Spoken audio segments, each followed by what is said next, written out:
Salut à tous, salut, j'espère que tu vas bien.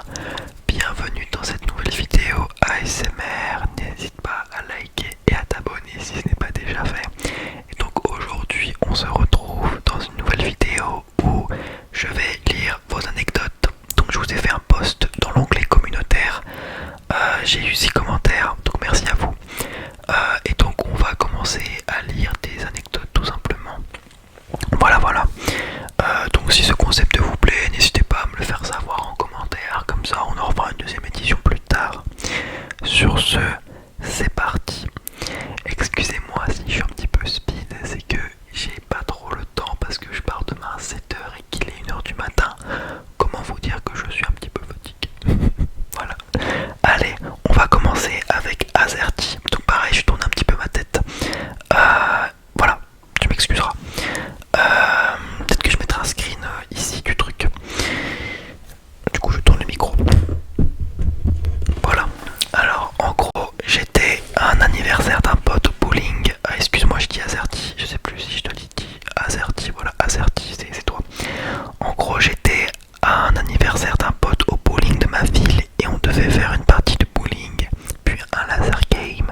Ma mère n'arrêtait pas de me dire qu'elle ne sentait pas cet anniversaire, mais j'en avais rien à foutre. Pour moi, un bowling, c'était masterclass. Donc je lui ai dit que j'irais et que je ferais attention. Donc tout va bien, on commençait l'anniversaire. On fait la partie de bowling et bien évidemment je gagne. Puis on va au laser game et là pareil, on commence la partie. Je détruis tout le monde et arrivé à la fin de la partie où il faut rentrer, poser les gilets et les armes. Moi tout content d'avoir fini ma partie, je commence à rentrer et je ne vois pas la petite pente et je me casse la gueule contre un morceau de métal hyper tranchant qui ne devait pas être là. Sympa. Donc je fais pas attention, ça fait mal, mais je regarde pas plus que ça. Ce qui était bizarre, c'est que je commence à ne pas me sentir bien du tout, au point que je commence à faire un malaise vagal.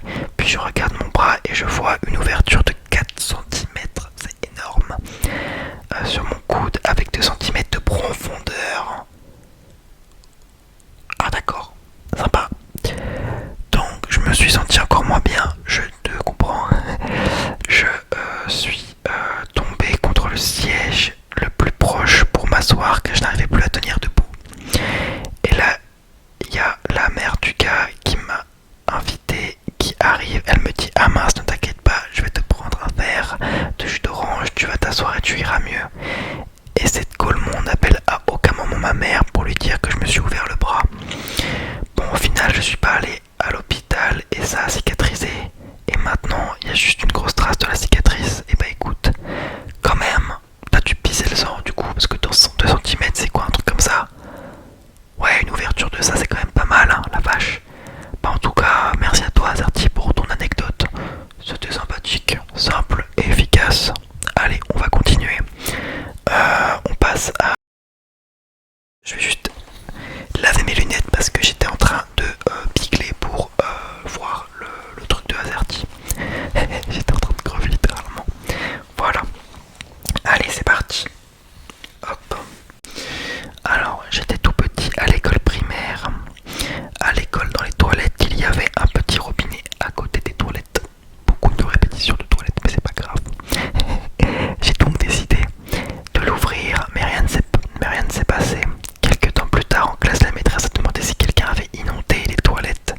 Personne n'a levé la main, bien évidemment, et c'est à ce moment qu'est rentrée dans la classe la femme de ménage pleine de pipi et de caca. Après la récré, les toilettes sont refermées, ce qui a permis à l'eau d'augmenter de volume. Lorsque la femme de ménage a ouvert les toilettes, elle fut aspergée par les besoins de tous les enfants, car le conduit que j'avais ouvert était le tuyau de rejet de nos cacas et de nos pipis. Je me suis dénoncé et je n'ai reçu aucune punition. Par la suite,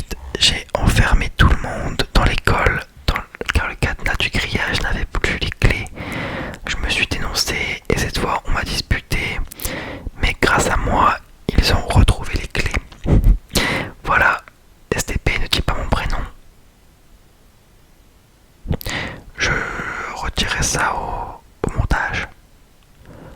Désolé. On a Mr. Anderson que je connais très très bien, qui est un très très bon ami dans la vraie vie. J'étais à une soirée avec des potes à un endroit où il n'y avait pas trop le droit d'être au château d'eau, que je connais bien d'ailleurs. J'étais à cette soirée, j'étais plus là techniquement. Après quelques heures, il nous manquait un peu de bière. Du coup, un pote à nous deux a pris sa 50, une moto, une 50, avec quelqu'un derrière, sans casque bien sûr, connaissant la personne, normal. Sur l'allée, ils n'ont pas eu de problème, mais sur le retour, la personne derrière qui ne savait pas faire de moto a commencé à conduire. Puis ils ont croisé la police et ils ont commencé à faire une course poursuite avec la police. Après les avoir semés, ils nous ont rejoints et la police a tourné autour de nous pendant plusieurs heures. On s'est caché dans les vignes avec moi en tant que cadavre. Le problème était que Zétu avait un peu trop bu et il criait partout. On a dû le porter pour le faire rentrer dans la maison d'un des gars du groupe. Puis il a vomi ce gros nul. Voilà. Merci pour ton commentaire. C'était ma première cuite d'ailleurs. Voilà. Et nous avons Nao maintenant. Nao.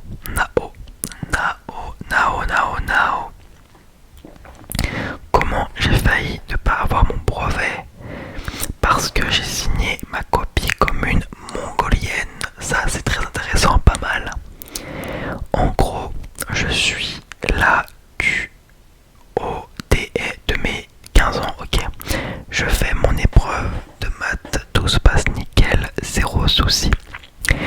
Sauf le fait que les maths c'est pas mon truc du tout et que je patauge dans la boue. Même si le brevet en 2021 c'était de l'eau. J'ai pas compris. Ah ok, non c'est bon, je viens de comprendre. Parce que je pensais que t'avais repassé le brevet, mais non, enfin laisse tomber, je suis débile, bref. Bref, que demander de mieux? Ma calculatrice, elle avait genre 6 ans, parce que c'était celle à mon oncle qui en avait plus besoin, parce qu'il avait fini ses études.